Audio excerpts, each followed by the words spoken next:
हर हर महादेव दोस्तों, जय श्री कृष्णा, जय माता दी। आज के व्लॉग में हम जाने वाले हैं एक ऐसी जगह पर जहाँ पे होती है खंडित शिवलिंग की पूजा। जी हाँ, एक ऐसा मंदिर जहाँ पर गाय के पैर से खुर से टकराकर शिवलिंग खंडित हुए थे और उन्हीं खंडित शिवलिंग की यहाँ पे पूजा होती है। और ये जो शिवलिंग है वो स्वयंभू है। क्या आप जानते हैं कि राजस्थान में भी एक ऐसी जगह है जहाँ पे त्रिवेणी संगम होता है और जहाँ पे 3 नदियों का एक साथ मिलन होता है, जिसे राजस्थान का हरिद्वार भी कहा जाता है। और जहाँ पे लगता है आदिवासियों के कुंभ का मेला, जहाँ पे खुद राष्ट्रपति द्रौपदी मुर्मू इसी साल 2024 में आई थी। और राजस्थान की एक ऐसी जगह जिसे राजस्थान का धाम कहा जाता है, जहाँ शिव जी स्वयंभू के रूप में प्रकट हुए थे और जहाँ खुद श्री हरि भी खुद यहाँ पर प्रकट हुए थे। तो चलिए आज चलते हैं एक ऐसे अनोखे मंदिर के दर्शन करने के लिए। जी हाँ, ये मंदिर है राजस्थान के डूंगरपुर जिले में और इस मंदिर का नाम है बेड़ेश्वर धाम।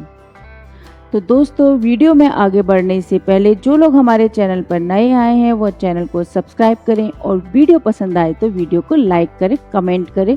तो चलिए आज का ब्लॉग शुरू करते हैं। तो सबसे पहले मैं आपको बताऊंगी कि बेड़ेश्वर धाम डूंगरपुर जाने के लिए आपको कौन सा रास्ता लेना है। आप सड़क मार्ग से जाना चाहते हैं, रेलवे मार्ग से जाना चाहते हैं या हवाई मार्ग से जाना चाहते हैं, इन तीनों से मैं आपको बताने वाली हूँ।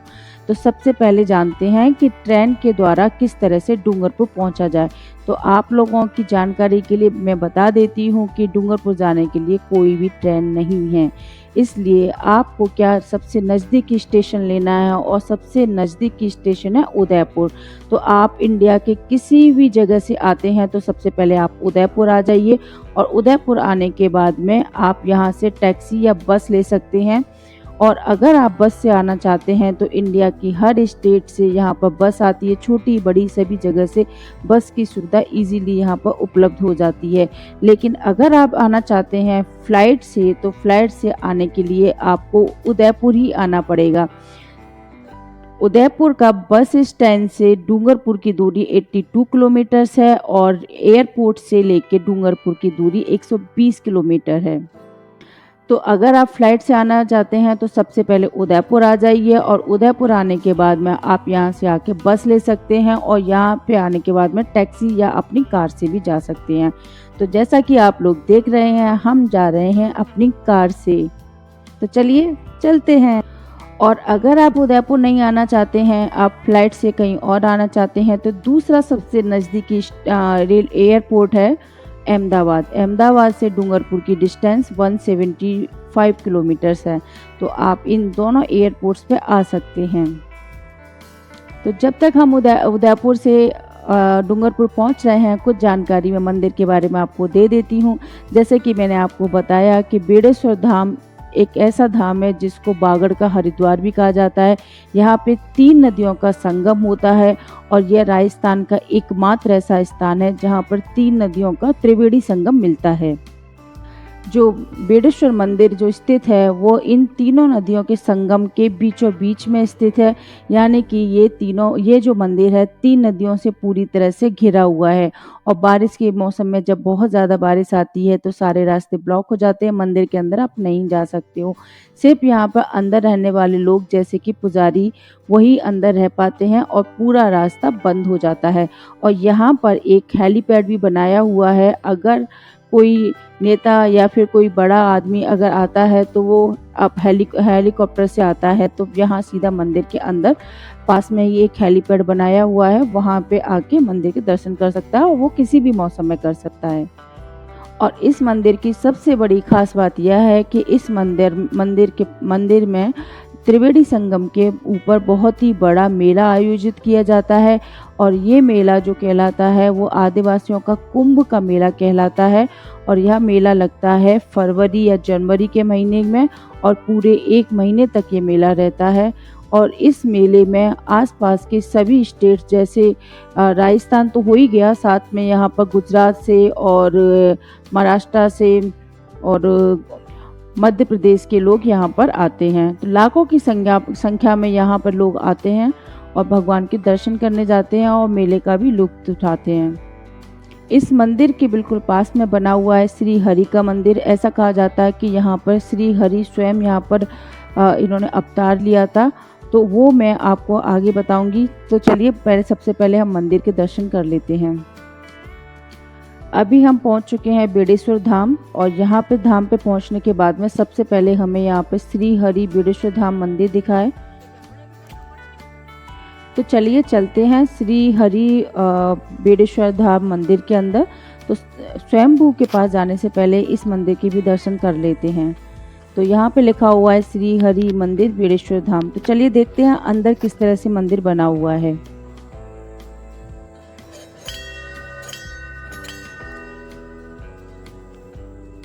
मंदिर बहुत ही ज़्यादा खूबसूरत बना हुआ है। देख सकते हैं आप कितने सारे यहाँ पर पिलर्स हैं, और यहाँ पे एक झूमर भी लगा हुआ है। बहुत ही सुंदर यहाँ मंदिर बना हुआ है। तो चलिए सीधे यहाँ पर हम श्री हरि के दर्शन कर लेते हैं।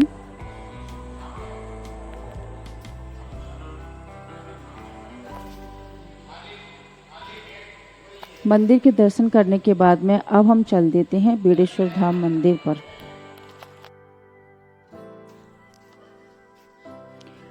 तो अब हम आ चुके हैं बेड़ेश्वर धाम शिव जी के मंदिर पर, और तो चलिए सबसे पहले हम ऊपर चल देते हैं और देखते हैं किस तरह का मंदिर यहाँ पर बना हुआ है। उधर पीछे की साइड में।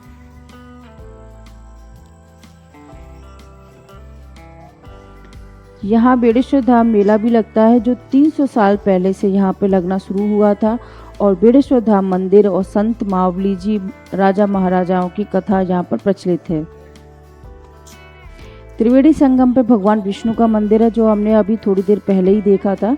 भगवान विष्णु के अवतार संत मावली जी महाराज की यहाँ तपस्या की थी, और उसी के समय से यह मंदिर यहाँ पर स्थापित है। इस मंदिर में संत मावजी महाराज अपना अधिकांश समय बिताते थे और पूजा अर्चना करते थे। मावजी के 2 शिष्य थे। अज को बुलाकर श्री लक्ष्मी नारायण का मंदिर यहाँ पर बनवाया गया था। यह जो मंदिर है वह 3 नदियों के संगम पर स्थित है, जैसा कि मैंने आपको पहले बताया था। इन 3 नदियों का नाम है सोम, माही और झाखम नदी। और यहाँ पे भगवान शिव जी स्वयंभू के रूप में विराजित है, यानी जो स्वयं धरती के अंदर से प्रकट हुए थे। और यहाँ के मंदिर की बहुत ही ज़्यादा मान्यता है।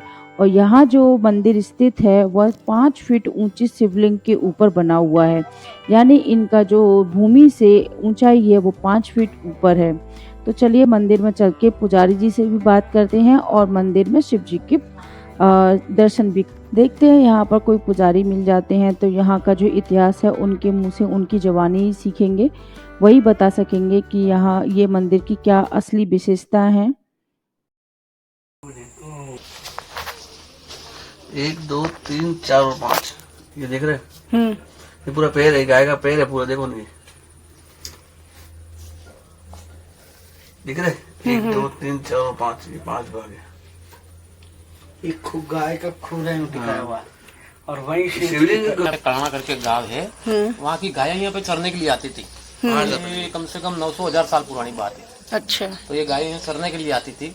तो गाय यहाँ पे ये पत्थर था, उसके ऊपर रोज अभिषेक करती थी दूध का, और घर पे जाके दूध देती नहीं थी। मालिक ने विचार किया भाई अपनी गाय रोज दूध कौन निकाल लेता है, तो चोरी करके यहाँ पे झाड़ था बड़ा कंतीर करके आता है, कांटे वाला आता है, बड़ा था, उसके पीछे छुप के देखता रहा, और गाय रोज के हिसाब से अभिषेक कराई थी। जैसे गाय का नजर उस मालिक की नजर एक मिलने से गाय भड़क गई, भड़कने से उसका पैर पड़ गया वहाँ पे, तो ये खंडित हो गई, 5 भागों में 5 भागों में बढ़ गया। इसके बाद में डूंगरपुर महाराज साहब थे, उनको सपने में गए थे कि भाई तू मेरा यहाँ मंदिर बना। और इसको बेण का मतलब संस्कृत में क्या बोलते हैं, इसका मतलब जंगल होता है, बेण बेण कहते हैं, इसका मतलब जंगल होता है, इसलिए बेड़ेश्वर नाम रख दिया। और यूँ करके फिर इन्होंने महाराज डूंगर साहब ने यहाँ पे मंदिर बनाया। वहाँ से हमारे एक परिवार लाए थे, हमारे भी आज 11वीं पीढ़ी चल रही है, पूछते पूछते। अच्छा, आप उस टाइम से आपकी पीढ़ी? हमारी 11वीं पीढ़ी चल रही है। अच्छा। और ये इनका चमत्कार है कि कभी अपने बारिश आने की संभावना रहती है, तो चाहे इसके ऊपर एक की मोटर लगा दो आप।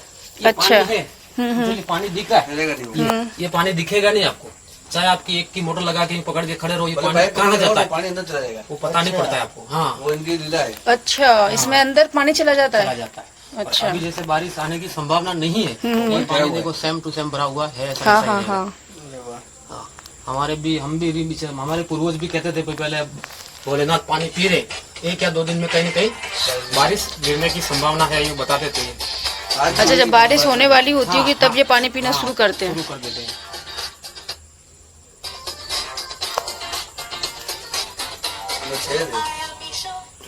इसके अंदर थोड़ा सा मेरा हाथ लगाया था ना, सालिग्राम जैसा पत्थर भी था, गोल है ना, है। जैसे गाय होती है, हाँ हाँ उसका खुर के अंदर एक नीचे से वो होता है, हाँ हाँ। वो ये है नीरन, ये अच्छा, ये है इसके अंदर सालिग्राम जैसा है।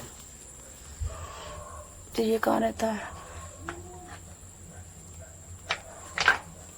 ये जो है देखो, ये अंदर निकला हुआ है जमीन में से, और ये बिठाया हुआ है। ये फिर यहाँ से ज्वाइनिंग दी है उसको, ये बिठाया हुआ है, ये अंदर बिठाया हुआ है इसको। तो ये शिवलिंग गोलाकार नहीं है ये? नहीं, ये ये स्वयंभू इसलिए खंडित पूजा हो रही है इसकी। अच्छा, खंडित पूजा हो रही है। नहीं तो नहीं होती, क्योंकि स्वयंभू इसलिए हो रही है पूजा इसकी। अच्छा, हाँ, और यहाँ पे हमारे जो यहाँ पे 50-60 किलोमीटर की रेंज के जो भी लोग हैं, किसी के शादी होने के बाद 10 साल 20 साल हो जाते, बच्चा नहीं होता है, या मन्नत लेके भी जाते, वो भी पूरी होती है। साल भर में कम से कम 50-60 मन्नतें यहाँ छोड़ने के लिए आते हैं। अच्छा। हाँ, तो मन्नत के लिए क्या करना पड़ता है? बस ऐसे एक नारियल लाते हैं, आखा नारियल, पुष्प लाते हैं, मम्मी अभी भी आते हैं, हम बैठा के फिर उनको पुष्प देते हैं। कोई भी प्रकार की बाजा लेके जाते हैं तो यहाँ होता है, कोई सरकारी नौकरी वाले भी बाजा ले जाते हैं। हाँ भाई, जो मैं ये चढ़ाऊंगा ये करके बाजा लेके जाते, बहुत से सरकारी नौकरी वाले भी बाजा लेके जाते हैं। अच्छा, मतलब इनकी मान्यता बहुत है। बहुत है। तो यहाँ पर जो बेड़ेश्वर धाम का मंदिर मेला भी तो लगता है ना? हाँ, माघ शुक्ल पूनम को मेला लगता है यहाँ पे, साल में एक बार। कौन से महीने में लगता है? जनवरी में? फरवरी में। फरवरी से 1 महीने? हाँ, 1 महीना रहता है, और इसको आदिवासी कुंभ मेला कहते हैं इसको। अच्छा। कम से कम लाखों लोग आते हैं, फॉरेनर भी आते हैं यहाँ से। तो यहाँ उस टाइम पे तो पानी नहीं रहता होगा ना नदियों में? उस टाइम पानी नहीं रहता, पानी तो सिर्फ बारिश के टाइम में ही थोड़ा 1-2 दिन ऐसा होता है कि पुल बंद हो जाते हैं। 4 महीने के अंदर ये बारिश गिरती है, 4-8 दिन ऐसा होता है कि पुल बंद हो जाते हैं, लोगों का आना जाना बंद हो जाता है। तो ये ब्लॉक हो जाता है चारों तरफ से? चारों तरफ। और ये जो भेड़े, इसका जो टापू भी जैसे शिवलिंग का आकार है उसी प्रकार ये टापू बना हुआ है। अच्छा। नदी का आकार है, तो ऐसा बना हुआ है, देखो ये। और बीच में ये टापू है, टापू है, शिवलिंग का आकार का ही ये टापू बना हुआ है। ओके। आसपास के इलाके को हम यहाँ से अगर देखते हैं तो यहाँ आपको नदी दिखाई दे रही है, और यहाँ पे एक पुल भी बना हुआ है, और ये सामने बना हुआ है श्री हरि का मंदिर।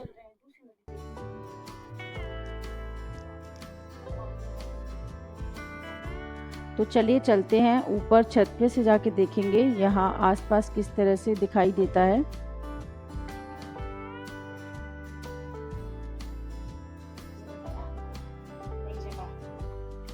अभी पंडित जी ने हमें बताया था कि सीढ़ियों से ऊपर जाके आप देख सकते हैं, तो चलिए ऊपर जाके देखते हैं किस तरह का नज़ारा आसपास का यहाँ से दिखाई देता है। तो यहाँ पास में बनी हुई है सीढ़ियाँ, और हम चल दिए हैं ऊपर।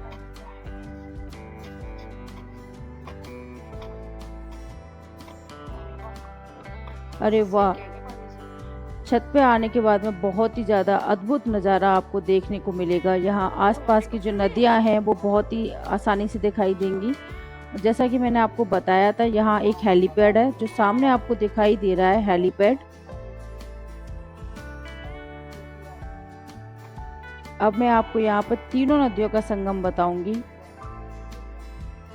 तो सामने आपको नदी दिख रही है, एक नदी इधर दिख रही है, सामने आपको ये नदी दिख रही है आराम से, वो हेलीपैड दिखाई दे रहा है आपको।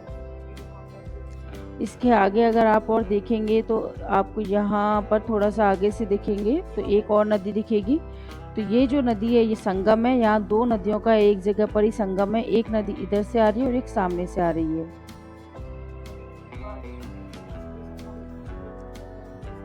अभी बारिश का मौसम नहीं है, इसलिए संगम बहुत ही ज़्यादा क्लियर नहीं दिखाई दे रहा है, लेकिन ये आपको दोनों नदी में आपको यहाँ पर दिखा रही हूँ। ये संगम का स्थान है। आमने और सामने से 2 नदियाँ आ रही हैं और आसपास यहाँ काफ़ी मंदिर बने हुए हैं। और ये आप टापू को देख सकते हैं कि चारों तरफ से नदियों से घिरा हुआ है। और जैसा कि मैंने आपको बताया था कि मंदिर का निर्माण कार्य चल रहा है, इसलिए अभी ये मंदिर अधूरा पड़ा हुआ है। और ये छोटा सा यहाँ पर आपको यहाँ दिखाई दे रहा है, इसके अंदर आपको मंदिर दिख जाएगा। वो सामने आपको श्री हरि का मंदिर दिखाई दे रहा है और उसके सामने आपको दिखाई दे रही है नदी। तो यहाँ ऊपर से देखने पे बहुत ही अच्छा मौसम हमें दिखाई दिया। तो अब चलते हैं वापस। तो यहाँ पे हम आ चुके हैं मंदिर पे दर्शन करने के लिए। तो आप देख सकते हैं भगवान शिवलिंग का खंडित ये शिवलिंग है, जहाँ पर ये पंचमुखी शिवलिंग के नाम से भी जाने जाते हैं, क्योंकि ये इस तरह से खंडित हुए हैं कि इनके 5 मुख हैं। और इस शिवलिंग के अंदर पानी हमेशा भरा रहता है और यह शिवलिंग जो है वो ऊपर से बनाया हुआ है और नीचे ये 5 फीट और भी ज़्यादा नीचे तक है। इस मंदिर में आने के लिए आपको किसी भी तरह का प्रवेश शुल्क नहीं देना पड़ता है और मंदिर का खुलने का समय होता है 8 बजे और यहाँ पे आप आराम से 1 से 2 घंटे व्यतीत करके यहाँ जाएं और आप आसपास की नदियों का नज़ारा भी लें। इस मंदिर में आने के लिए सबसे अच्छा समय रहता है अक्टूबर से लेकर फरवरी, क्योंकि इस टाइम पे मौसम थोड़ा सा ठीक रहता है, इसलिए यह मौसम सबसे अच्छा रहता है। बारिश के मौसम में अक्सर यहाँ का जो रूट है वो बंद हो जाता है, इसकी वजह से मंदिर में अंदर दर्शन करना मुश्किल होता है। जब तेज़ बारिश होती है तब ऐसा होता है, हमेशा नहीं रहता है। अब हम जानते हैं वह यहाँ। तो चलिए, मंदिर के दर्शन हो गए हैं, हमने मंदिर के बारे में आपको सारी जानकारी भी दे दी है। अब हम वापस उदयपुर की तरफ निकल देते हैं। और अगर आप पहली बार डूंगरपुर आए हैं तो डूंगरपुर में कौन कौन सी जगह घूमने की है जहां आप जा सकते हैं वो मैं आपको बता देती हूँ। तो यहाँ सबसे पहले तो बारिश बहुत ही ज़्यादा होती है। जैसा कि माना जाता है कि राजस्थान के अंदर बारिश नहीं होती है, आपका ये भ्रम है। कुछ डिस्ट्रिक्ट ऐसी हैं जहाँ भरपूर बारिश होती है, उनमें से एक है डूंगरपुर। तो डूंगरपुर में हरियाली बहुत ही ज़्यादा रहती है। डूंगरपुर अगर आप आए हैं तो यहाँ पे आप गैब सागर झील घूमने जा सकते हैं, बादल महल घूमने जा सकते हैं, उदय विलास पैलेस घूमने जा सकते हैं, भुवनेश्वर मंदिर घूमने जा सकते हैं, साथ में आप जा सकते हैं जूना महल घूमने के लिए। और यहाँ पे बहुत ही सुंदर एक देव सोमनाथ जी का मंदिर है जो पूरी एक रात के अंदर बनाया गया था, यानी कि यह मंदिर एक रात के अंदर बना दिया गया था। तो इस मंदिर का भी यहाँ पर आप दर्शन कर सकते हैं। साथ में यहाँ पर एक विजय राजेश्वरी मंदिर भी है, विजय राजेश्वरी मंदिर है, वहाँ पे भी आप घूमने के लिए जा सकते हैं। और एक और जगह है, एक और जगह है जिसका नाम है गुड़ मांडप जगह है, वहाँ पे भी आप घूमने के लिए जा सकते हैं। और आप जा सकते हैं, एक और जगह है नागफड़जी, वहाँ पे आप जा सकते हैं। तो ये कुछ जगह हैं डूंगरपुर की, बहुत ही प्रसिद्ध जगह है। इन जगहों पे आप घूमने के लिए जा सकते हैं। तो आपको इस ब्लॉग से रिलेटेड जानकारी कैसी लगी वो हमें कमेंट सेक्शन पे ज़रूर बताएं। और जैसा कि हम बार बार आपको कहते हैं, जो लोग हमारे चैनल पर नए हैं वो चैनल को सब्सक्राइब करें और हम इसी तरह के जानकारी वाली वीडियो लेके आते रहते हैं। तो इसलिए आप अपने नोटिफिकेशन बटन को ऑन कर लें, जब भी हमारा नया वीडियो अपलोड होगा आपके पास में नोटिफिकेशन आ जाएगा और आप आराम से हमारा अपडेटेड वीडियो भी देख सकते हैं। तो आज का वीडियो आपको कैसा लगा कमेंट्स में ज़रूर बताएं और चैनल को लाइक ज़रूर करें। हर हर महादेव दोस्तों, जय श्री कृष्णा, जय माता दी, बाय बाय।